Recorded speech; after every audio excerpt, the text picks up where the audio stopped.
ڕێکخراوی قوتابیانی کوردستان لە درێژەی کار و چالاکیەکانی پرۆژەی دۆستانی محەممەد کۆتایی هێنا بە تاقیکردنەوەی گوڵاوی سەرمۆر کە تایبەتە بە ژیاننامەی پێغەمبەری ئیسلام درودی خوای لەسەر بێت. تاقیکردنەوەکە لە سەرتاسەری هەرێمی کوردستان لە یەک کاتە ئەنجامدرا، زیاتر لە 250 کەس بەشداریان تێدا کرد. ڕێکخراوی قوتابیانی کوردستان ساڵانە ئەو تاقیکردنەوەی ئەنجام دەدات و خەڵات بەو بەشداروانش دەبەخشێت کە پلەکانی یەکەم و دووەم و سێەم بەدەست دەهێنن. ئەو کەسانی بەشداری تاقیکردنەوەکەیان کردووە دەڵێن گەنجان و لاوان سوودی زۆریان بینیوە لە پرۆژەکە و هاندانێکی باشیشە بۆ زیاتر شارەزابوون لە ژیاننامەی پێغەمبەری ئیسلام درودی خوای لەسەر بێت. ئەم پرۆژانە پێویستە هەم ئێستا ئەم پرۆژەی هەموو ساڵ دەکرێت و بەڵام پێویستە ئەم پرۆژە هەموو مانگێ بکرێت و بۆی زیاتر و زیاتر گەنجان هەن بدرێت لەسەر کتێب خوێندنەوە یەکەم، هەن بدرێت لەسەر خوێندنەوەی ژیاننامەی پێغەمبەر، هەن بدرێت لەسەر خوێندنەوەی ژیاننامەی سەحابە و هەن بدرێت لەسەر خوێندنەوەی ژیاننامەی پێشینە چاکەکە. زۆر گرنگە لەبەرەوەی ژیانی پێغەمبەر صلی الله علیه و سلم پێویستە هەموو چینێک بە تایبەتی چینی گەنجان لە ژیان و سیری پێغەمبەر صلی الله علیه و سلم شارەزا بن بۆی ئاکار و کردار و ڕۆشتیان ڕنگدانەوەی ڕۆشتەکانی پێغەمبەر صلی الله علیه و سلم بێ. گوڵاوی سەرمۆر کتێبێکە پڕە لە زانیاری پڕە لە فێربوون کە تاقیکردنەوەی لەسەر دەکەی ئەو دووبارە دەرفەتەشکت پێدەداتن لە بۆ ئەوەی کە زیاتر فێربوو زیاتر شتەکان وەک خۆی وەربگری. دەستخۆشی لە پرۆژەی دۆستانی محەممەد دەکەین کە پێشبڕکەی ئەنجامدا ئەم تاقیکردنەوەیە.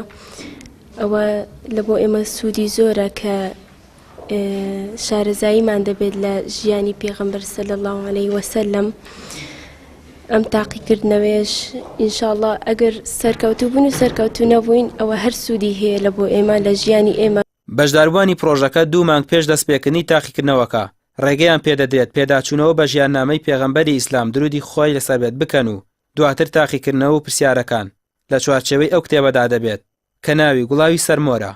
دیارەمە پرۆژەی دۆستانی محەممەدی ڕێکخراوی قوتابیانی کوردستانە ئێمە یانسە ساڵە ئەم پرۆژەی ڕاگەیەنین لەسەر جەم ناوەندەکانی ڕێکخراوی قوتابیانی کوردستانە کە 7 ناوەندە تەنها لە 3 ناوەندا نەکراوە ئەم ساڵ. ئەم پرۆژەیە هەر ساڵە و مەجموعەی بەرنامەی خۆی هەیە. ئەم ساڵ یەکێک لە بەرنامەکانمان تاقیکردنەوە بوو لە کتێبێکە کە ئەویش پێوترێ گوڵاوی سەرمۆر بە کوردیەکەی. ئەتوانین بڵێن لەسەر جەم ناوەندەکانە نزیکی تقریبان 300 لە بەناوی نووسی بوو. بەڵێ ئێمە دوای تاقیکردنەوەکە لیژنەمان هەیە بۆ تەصیحاتی پرسیارەکان ئیتر بەپێی نەتیجەی نهایی یەکەم و دووەم و سێمەکان ئینشاءڵڵا خەڵاتەکرێن و ئێمە ساڵانە خەڵاتی زۆر باشمان هەبووە. یەکێ لەو خەڵاتانی کە یەکەمەکان بەنسیبیان بووە خەڵاتی عومرە بووە. ئینشاءڵڵا ئەم ساڵیش بەنسیبیان بێت. لە دوای هەفتەیەک لە ئەنجامدانی تاقیکردنەوە دوای جیاکردنەوەی وەڵامەکان یەکەم و دووەمەکان دەستنیشان دەکرێن. بڕیاریشە ئەوانەی پلەی یەکەم و دووەم بەدەست دەهێنن گەشتێکی ئەمریان بۆ ڕێک بخرێت.